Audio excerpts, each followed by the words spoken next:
नमस्ते दोस्तों, I hope आप सब लोग अच्छे होंगे and welcome back to my new vlog.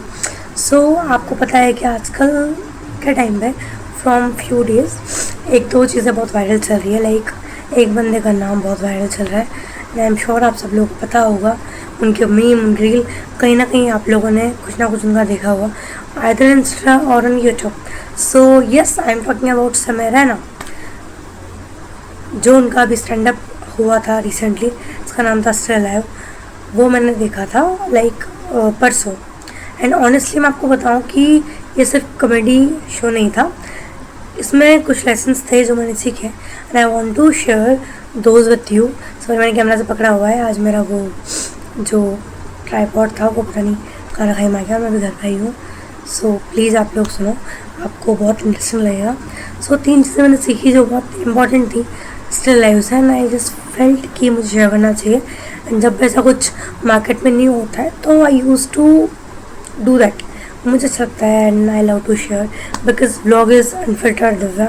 तो यही होता है मेरा मतलब चैनल पे कि मैं कुछ भी बना सकती हूँ, नॉट ओनली कि मैंने क्या खाया, क्या पिया, कहाँ गई, क्या किया, बस कुछ भी जो मेरा मन करता है वो करती हूँ। मैंने पहली चीज़ क्या सीखी, क्रिटिसिज्म से डरना नहीं चाहिए। इंटरनेट पर लोग कुछ भी बोल देते हैं, कभी भी कुछ भी। आपको पता है कि आप क्या कर रहे हैं या क्या नहीं। आपको किसी को प्रूव करने की कोई ज़रूरत नहीं है। You just keep working on what you are doing. Like आप बस अपने काम से मतलब रखो, आपको किसी और से कोई मतलब नहीं है। एंड जो बोल रहे हैं जस्ट लेट देम बार्क, भौंकने दो उन्हें। पापा एक डायलॉग बोलते हैं कि जब हाथी रोड पे चलता है तो 100 कुत्ते भौंकते हैं, बट उन पे हाथी कभी दोबारा कुछ हमला नहीं करता। Let's try to be that elephant, not dogs, या फिर किससे डरना नहीं है।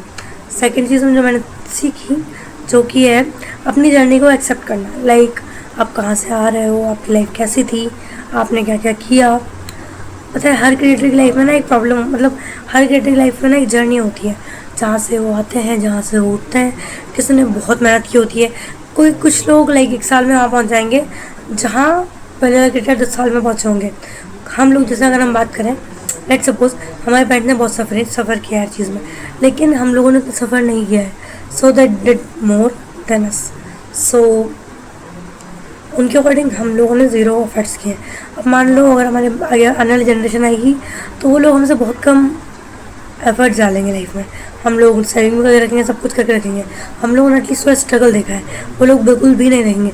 सबके पास फ़ोन होगा, सबके पास गाड़ियाँ होंगी एंड सब कुछ होगा, बेस्ट होगा सब कुछ। कभी कभी लाइफ में प्रॉब्लम्स होती हैं, पर अगर आप उन पर थोड़ा सा भी लाफ कर सकते हो या फिर थोड़ा उसको कामली हैंडल कर सकते हो ना, तो सब चीज़ें बहुत ईजी हो जाती हैं।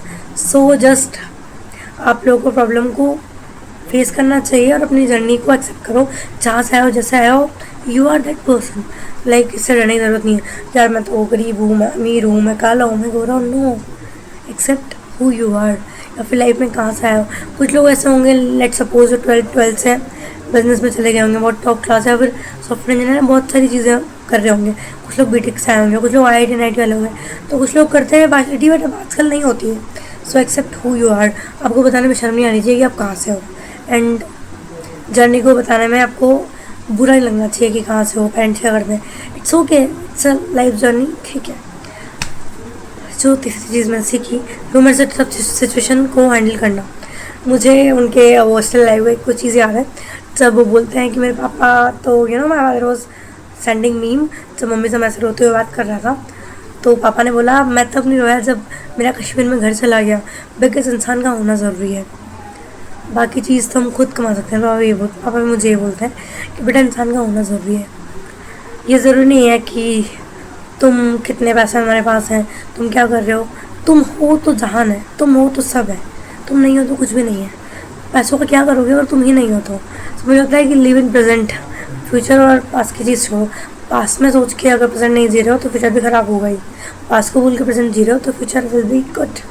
कभी कभी लाइफ में प्रॉब्लम होती है, पर अगर आप उन पर भी थोड़ा खुश होके उसे सही कर लो या फिर मतलब उसे सॉर्ट कर लो तो सब कुछ ठीक हो जाता है।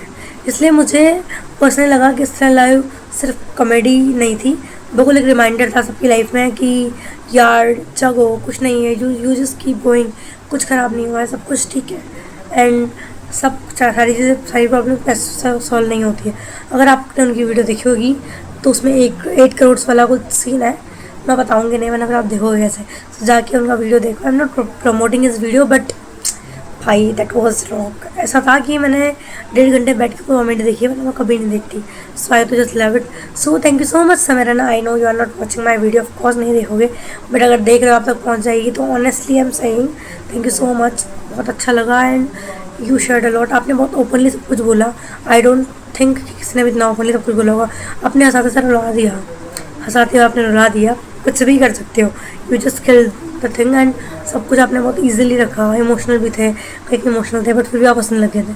सो we just love your video and you too, and thank you so much for making feel smile. एंड आजकल ट्रेंड चल रहा है पापा वाला, यू लव यू पापा, वो सब लोग नहीं बोल सकते, बट यू मेड इट। वो लाइफ लॉन्ग जर्नी रह गई है।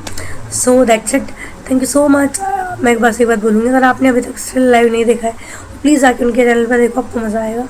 And thank you so much guys for watching me, and मिलती हूँ आपसे कल के व्लॉग में with something new. Bye bye, love you.